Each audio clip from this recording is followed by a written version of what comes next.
마음이 좋아지고 그래서 편안한 가운데 어르신들에게 말씀을 나눌 수 있도록 그렇게 된 것 같습니다. 또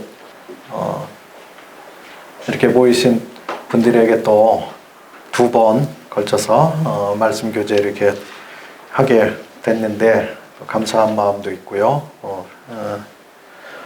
원래 뭐 성도들이 교회에서도 말씀 듣고 나도 내가 또 성경을 읽기도 하고 뭐 이곳저곳에서 지금은 뭐 카톡이나 밴드 이런 데 통해서 또 서적들을 통해서 또 많은 말씀들이 있고 말씀의 홍수 같은 그런 시대에 살고 있습니다. 그런데 또 말씀을 또 듣기 위해서 이렇게 앉아 계시는데 이게 참 얼마나 귀하고 소중한 은혜인가 이렇게 생각을 합니다. 오늘 데살로니가전서 2장을 통해서 좀 말씀을 나누도록 그렇게 하겠습니다. 데살로니가전서 2장 찾으셨으면 제가 먼저 1절, 2절을 읽겠습니다. 형제들아, 우리가 너희 가운데 들어간 것이 헛되지 않은 줄을 너희가 친히 아나니 너희가 아는 바와 같이 우리가 먼저 빌립보에서 고난과 능력을 당하였으나 우리 하나님을 힘입어 많은 싸움 중에 하나님의 복음을 너희에게 전하였노라. 오늘 저희 교재는 데살로니가에 전파된 복음에 대해서 좀 살펴보도록 하겠습니다. 첫 번째로 이 복음은 고난 가운데 전파됐다고 말씀해 주고 계십니다. 바울 일행이 그곳에 가서 복음을 전할 때 그들이 환영하고 또 받아주고 말씀을 전해주세요 하는 그런 분위기가 아니고 반대와 박해가 심한 그런 가운데서 복음을 전했습니다.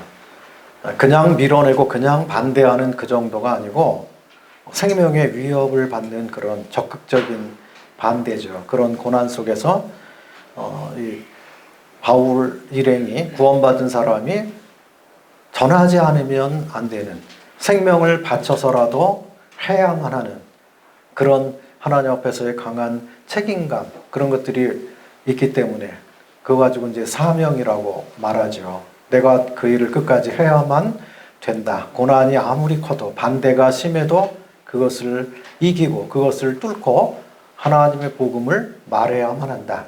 그런 가운데서 그 생명의 능력이 더 크기 때문에 위협과 박해를 이제 뚫고 복음을 전한 것을 보게 됩니다.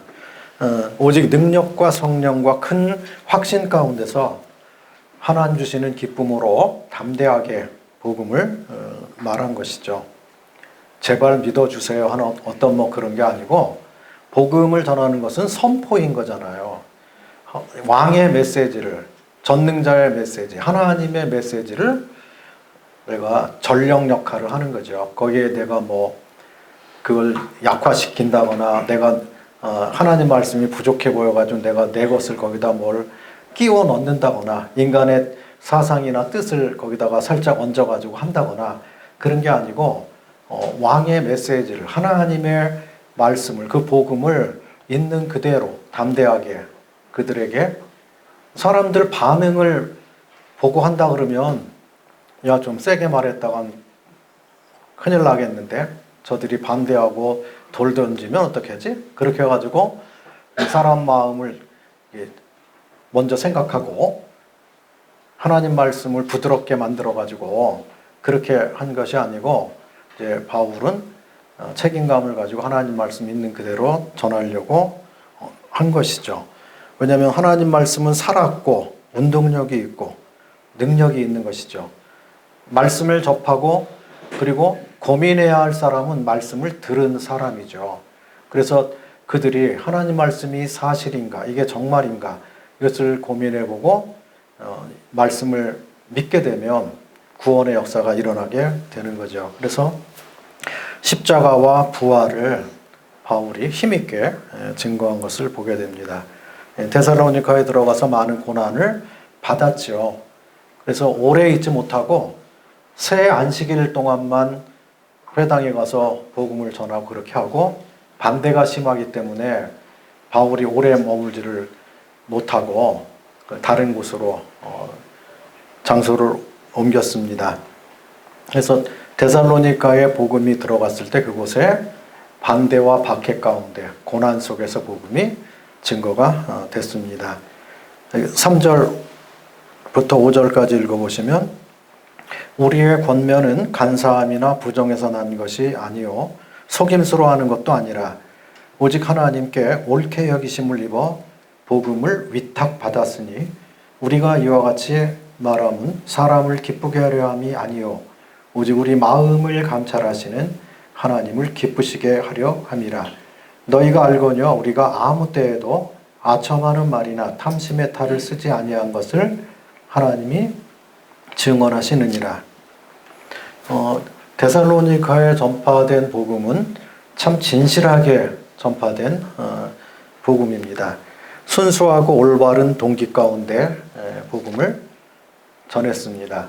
그래서 교회는 무슨 이익단체 그런 게 아니잖아요. 교회에서 무슨 이윤 남기려고 하는 게 아니고 무슨 사업하려고 하는 게 아닌 거죠. 그래서 교회는 순수해야 되는 거고요. 또 우리가 전하는 복음도 순수해야 되는 거죠. 그래서 여기 보니까 간사에서나 부정에서 난 것이 아니고 속임수에 있는 것도 아니라고 말씀해 주십니다. 그러니까 사람의 비위를 맞추기 위해서 하는 게 아니죠. 사람의 기쁨을 위해서. 그 사도 바울은 내가 하나님께 좋게 하랴, 사람에게 좋게 하랴. 내가 사람을 의식하고 사람을 좋게 하는 사람이라면 나 그리스도의 종이 아니다. 그렇게 말하고 철저하게 하나님 편에 서서 하나님의 뜻을 그들에게 전파한 것을 보게 됩니다. 그래서 오직 하나님을 기쁘시게 하기 위해 진리만 전파한 것이죠.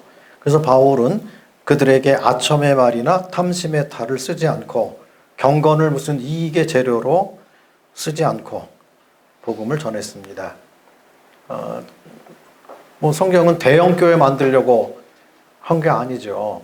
근데 잘못하면 이제 사람들은 교회 덩치를 키워가지고 대형교회를 만들고, 그런 다음에 나중에 보면은 그 대물림하고 세습 목회하고 그래가지고 교회 막 어려움이 되고, 주변에 그런 데들이 있어요. 아주 커다란 교회들이 이제 막 문제가 생기고 그럽니다. 왜냐면 교회 재산이 너무 많기 때문에 그런 거예요. 사업체가 너무 많고, 그거 이제 재산 싸움하고 막 그러는 게 나타나는 거죠.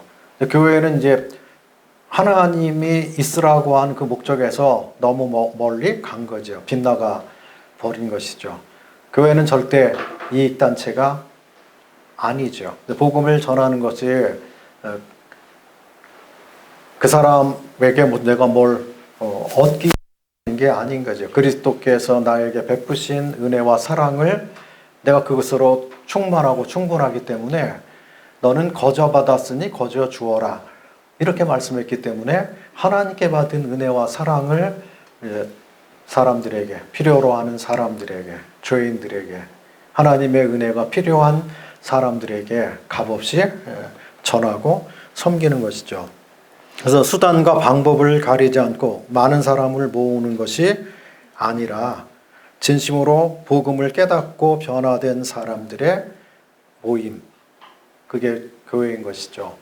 그래서 성경은 두세 사람이 내 이름으로 모인 그곳에 나도 함께 있겠다, 그렇게 말씀해 주셨기 때문에 소수가 모이든지 많이 모이든지 그거하고 상관없이 그리스도께 예배를 드리고 주의 이름으로 하나님께 나아가 예배를 드리고, 그리고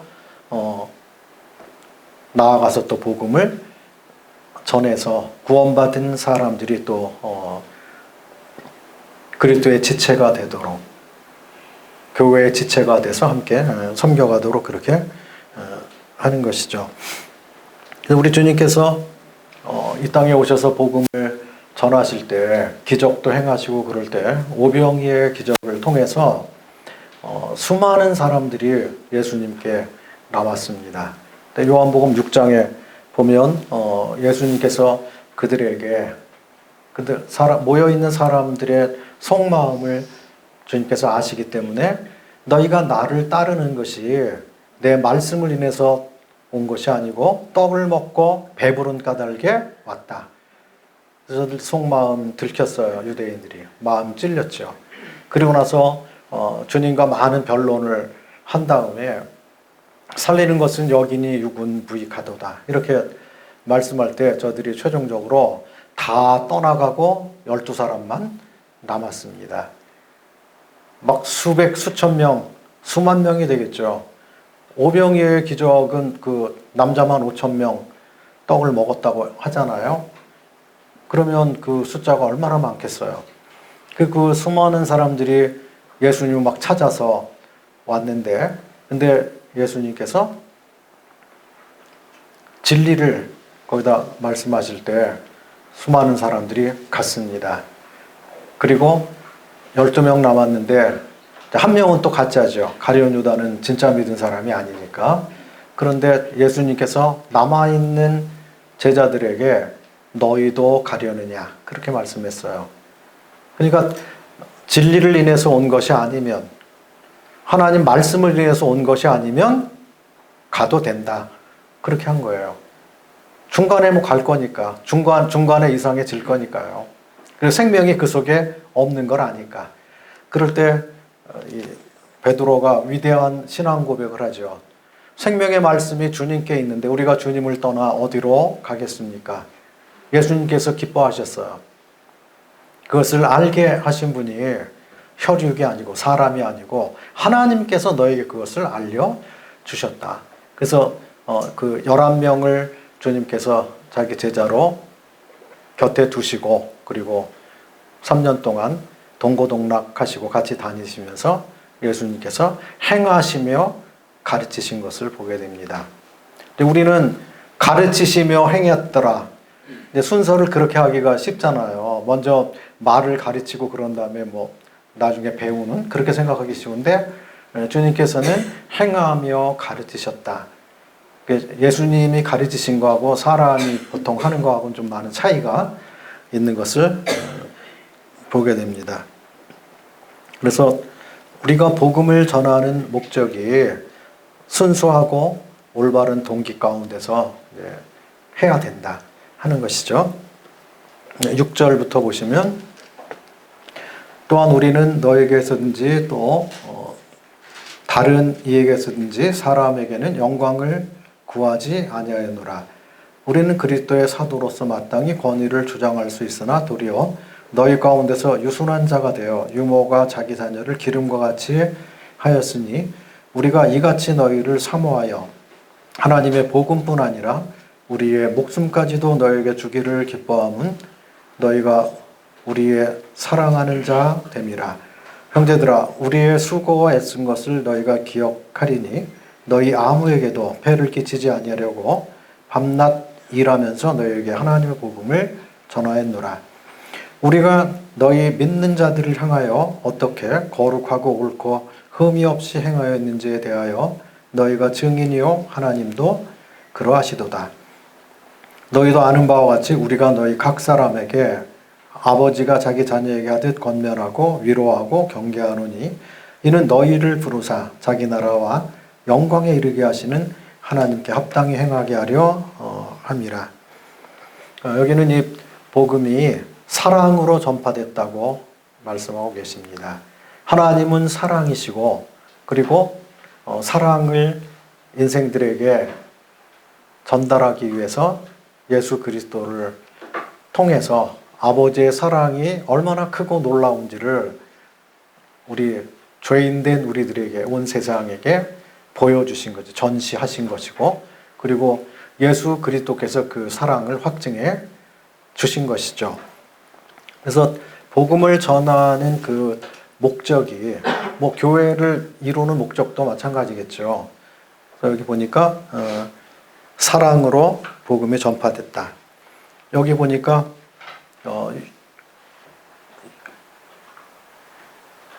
유모가 젖 먹는 그 자녀를 기르는 것처럼 그렇게 했다.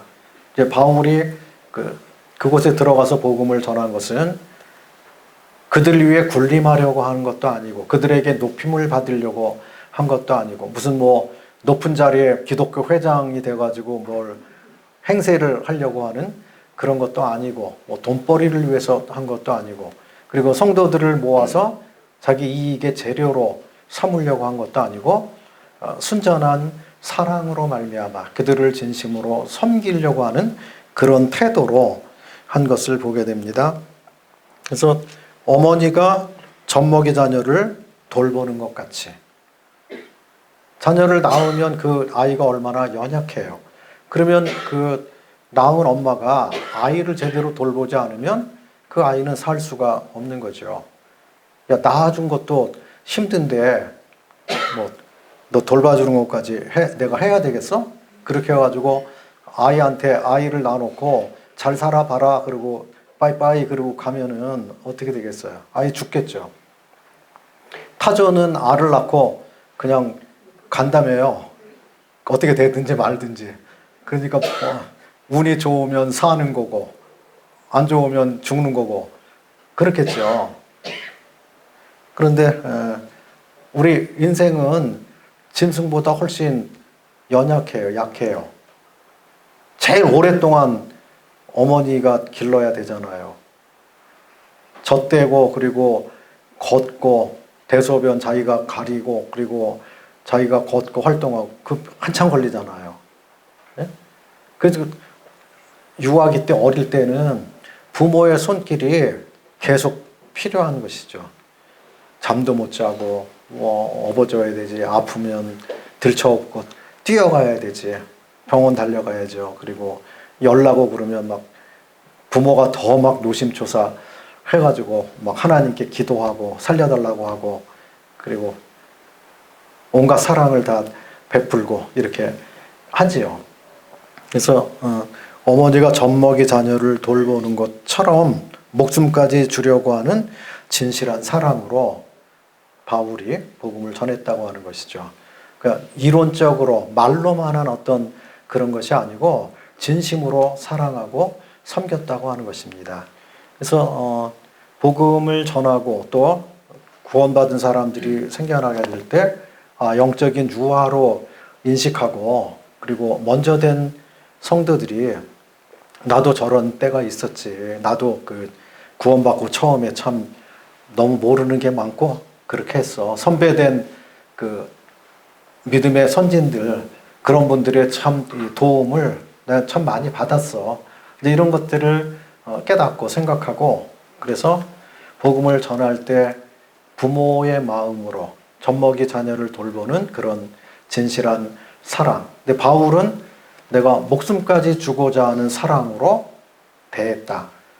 참 쉬운 말이 아니죠. 말하기는 쉽지만 진심으로 사랑한다고 하는 게 그게 쉬운 문제가 아닌 거죠.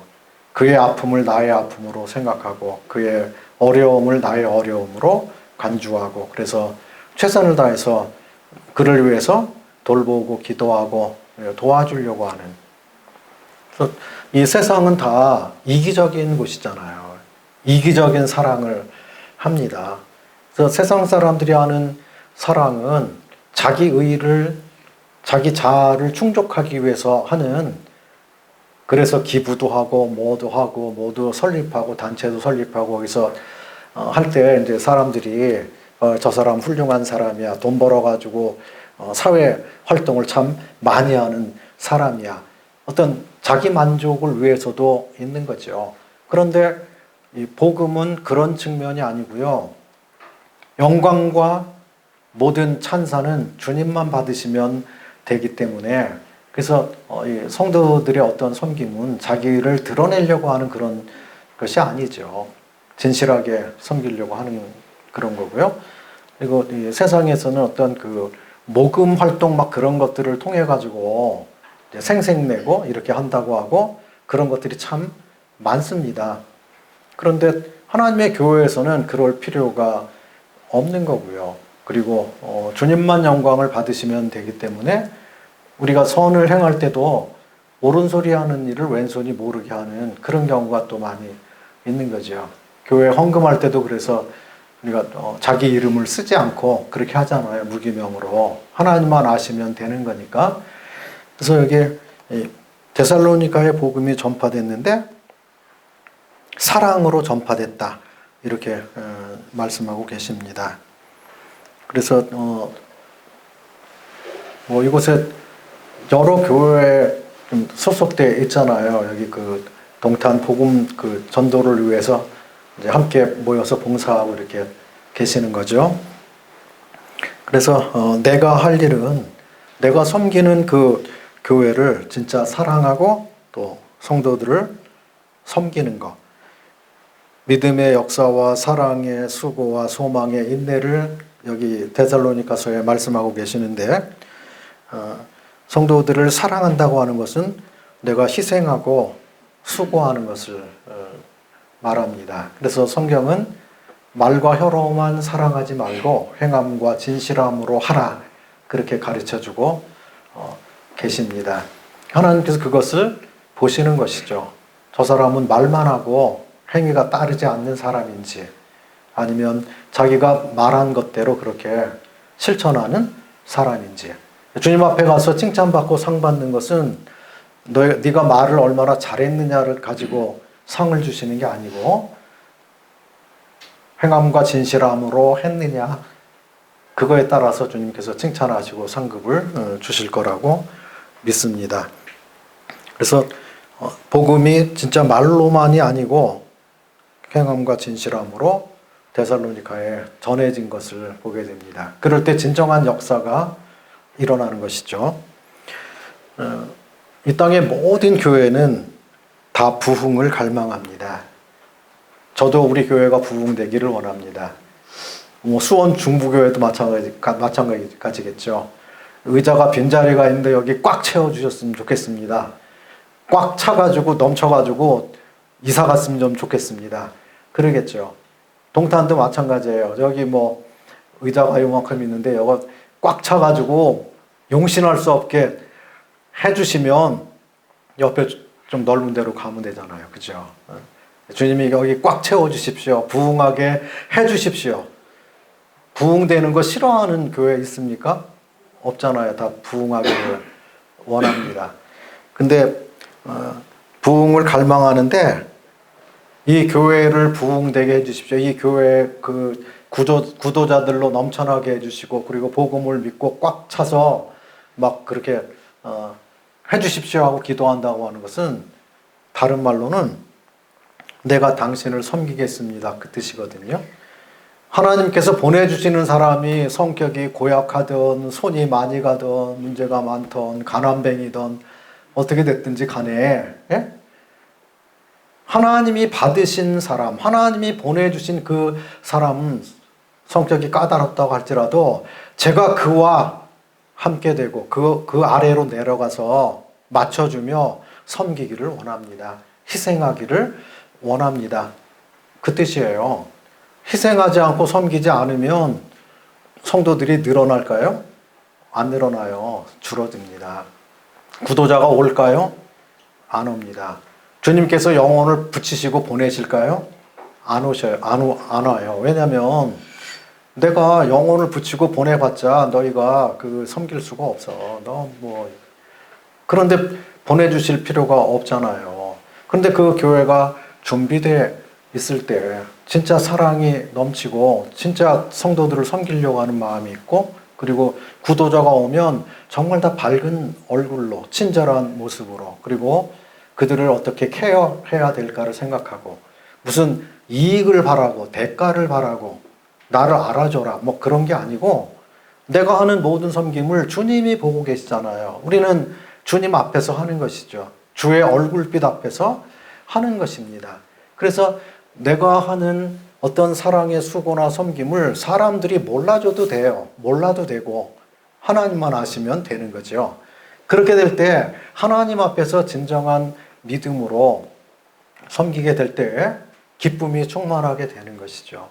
나만 아는, 내 속에 있는 주님이 주시는 기쁨, 아무도 뺏어갈 수 없는 기쁨으로 충만하게 되는 것이죠. 그래서 이 세상에서도 사랑을 하면 사람이 예뻐진다 그러잖아요. 그죠? 세상에서도 사랑하면 그 얼굴이 환해지고 예뻐집니다. 그런데 주님 안에서 그리스도를 정말로 사랑하면 우리의 모습이 아름답게 되는 거죠. 원래 기본적으로 뭐 미남이고 미녀고 그래가지고 아름다운 게 아니고요. 내 속에 밝은 빛이 있고 충만해서 주님이 주시는 기쁨으로 성도를 진짜 섬기고 사랑하려고 하는 마음이 충만해서 하게 될 때 그 봉사가 다 아름답고 즐겁고 그 사람 자체가 아름답게 보이는 것이죠. 하나님께서는 우리를 통해서 우리 마음에서 다윗의 시처럼 내 잔이 넘쳐납니다. 그것을 구원받은 당신의 자녀들을 통해서 주님이 보시기를 원하시는 거예요. 내 잔이 넘쳐납니다. 내가 채워지고 잔이 넘쳐나면 흘러가는 거잖아요. 사랑할 수밖에 없는 것이죠. 누가 나를 못 살게 굴고 짜증낼 일이 있고 그렇게 해도 그게 문제가 되지 않습니다. 왜냐하면 그리스도의 사랑이 이미 충만하기 때문에 그걸 다 받아줄 용의가 있는 것이죠. 그리고 아래로 내려가서 섬길 수 있도록 되는 것이죠. 그래서 복음을 전한 이 사도들이 환경의 어려움과 가난과 또 여기 박해라고 말하고 있잖아요.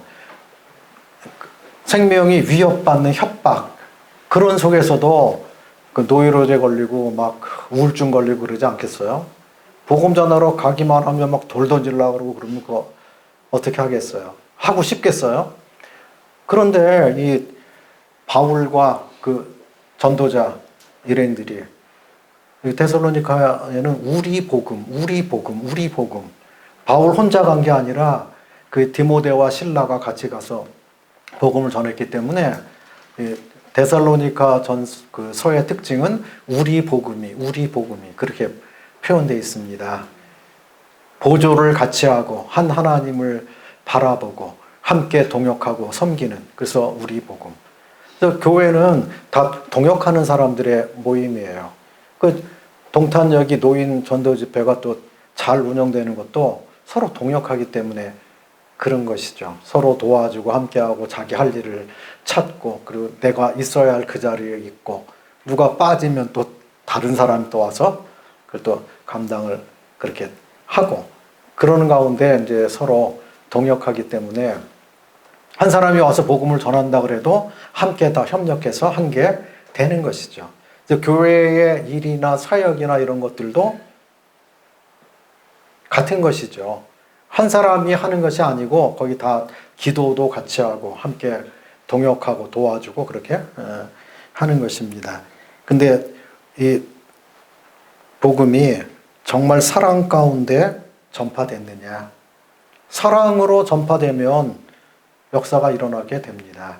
냉랭한 교회가 잘 되는 교회 못 봤습니다. 까다롭게 하고 따지고 뭐 이지적이고 지식 있고 그래가지고 아는 거 많고, 그런데 다 가르치려고만 하고 섬기려는 사람이 없는 교회가 잘 되는 거 봤습니까? 교회는 그런 데가 아닌 곳이죠. 성령이 역사하는 그런 곳입니다. 그리고 내가 하나를 깨달으면 그걸 깨달은 대로 그냥 실천하는 게 제일 훌륭한 것이죠. 거기에 능력이 있는 것입니다.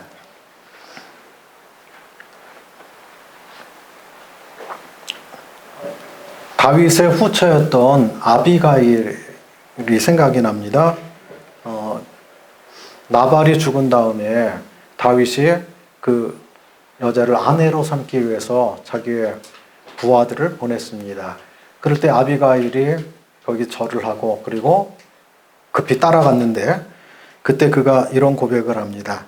나는 당신의 사환들의 발짓길 종입니다.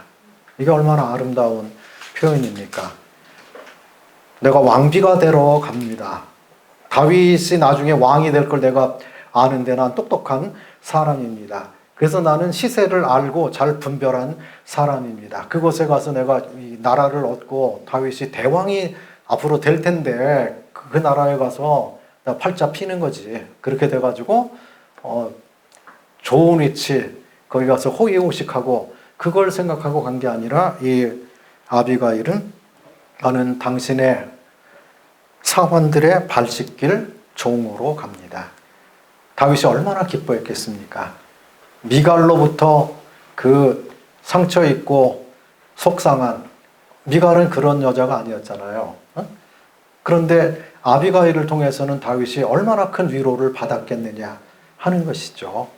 우리도 주님 앞에 그런 태도, 그런 자세, 제가 이곳에 있는 것은, 이 교회에 있는 것은, 내가 이 일을 하는 것은 주님을 영화롭게 하기 위해서입니다. 주님의 사람들을, 주님이 보내신 사람들을 제가 섬기기 위해서 있습니다.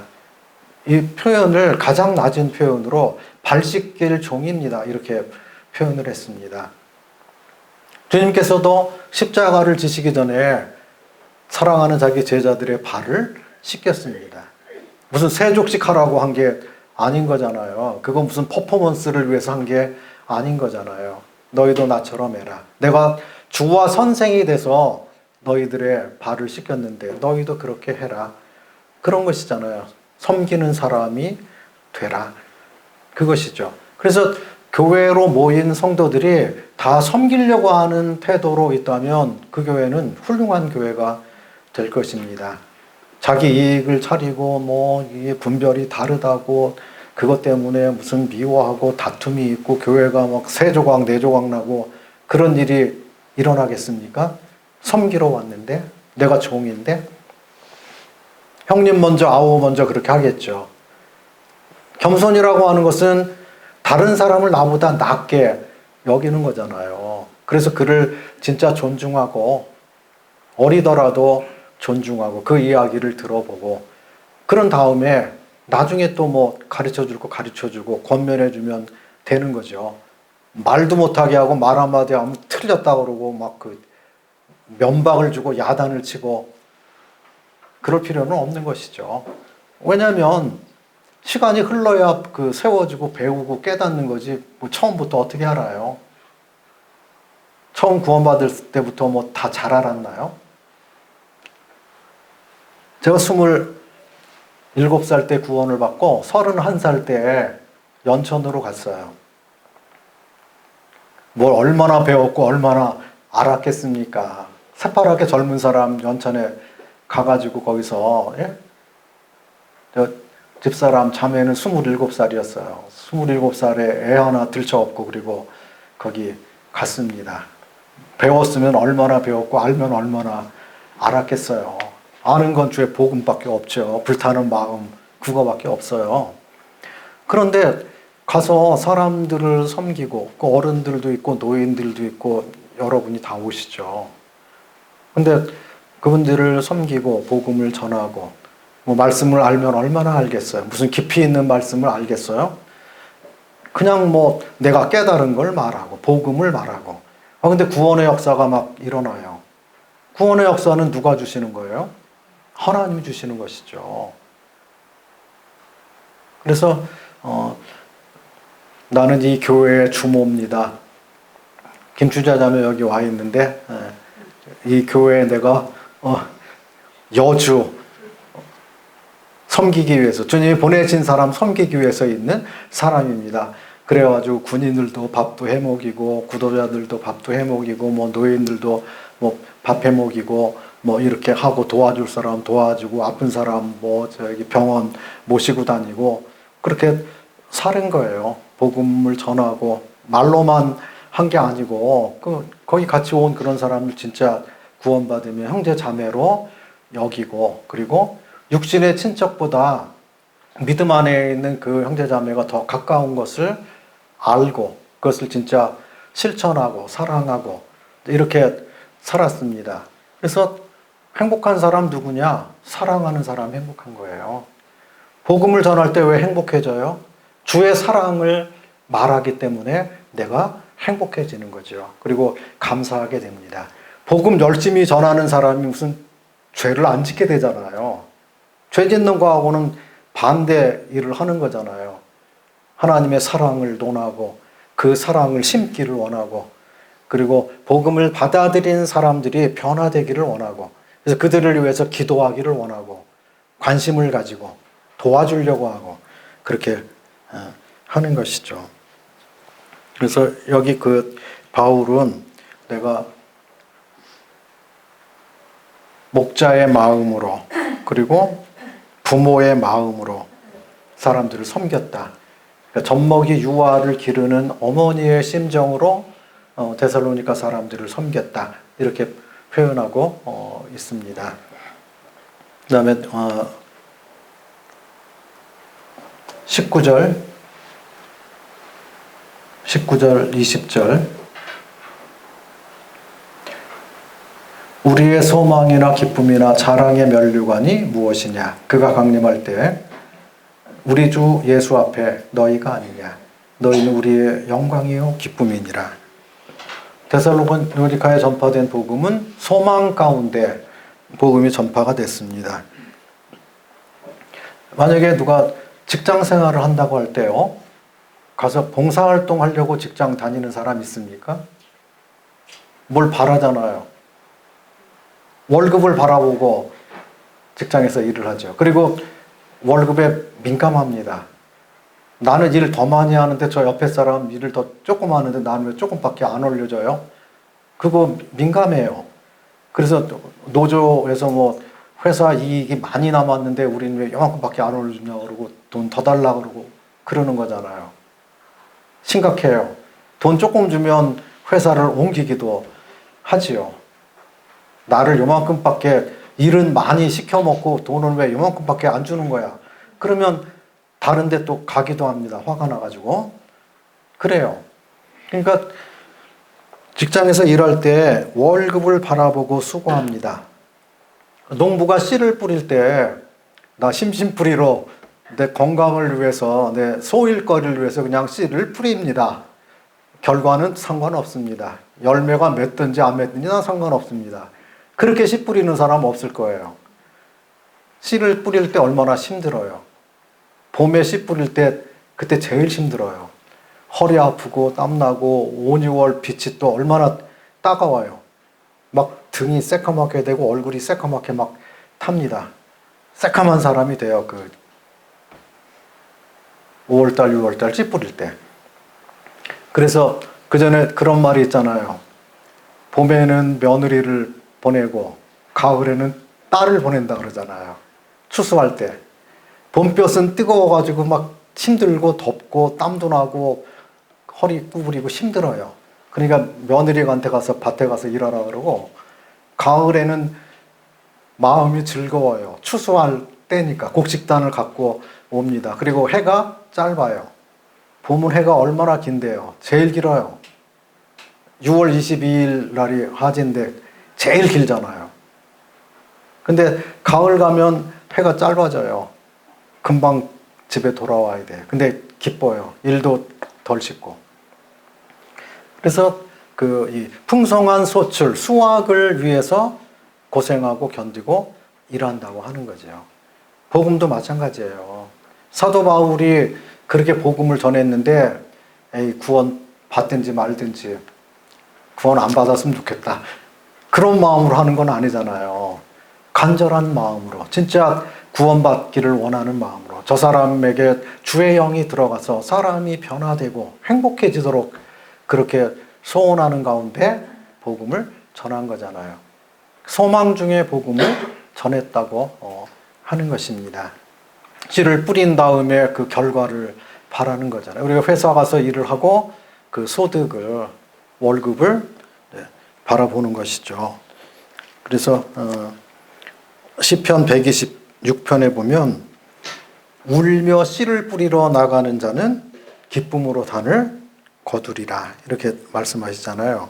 전도서 11장에는 너는 내 식물을 물 위에 던져라. 여러 날 후에 도로 찾으리라. 이사야서 43장 한번 찾아볼까요? 이사야서 43장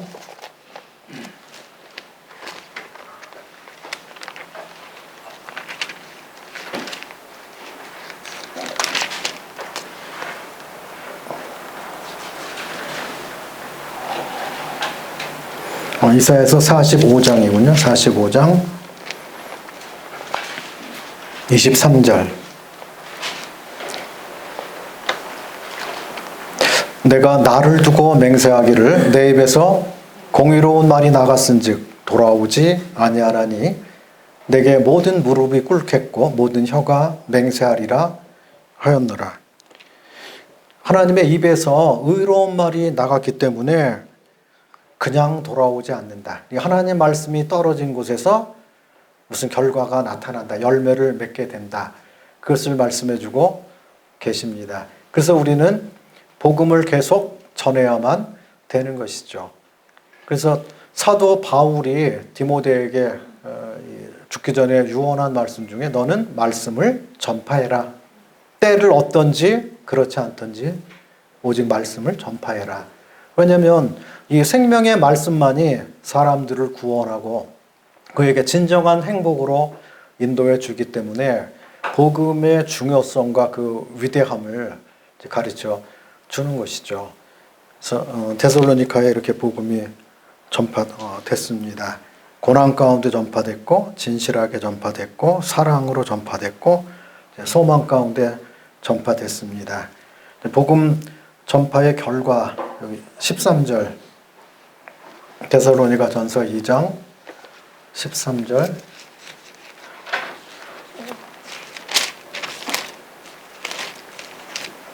벌써 시간이 저렇게 됐네요. 13절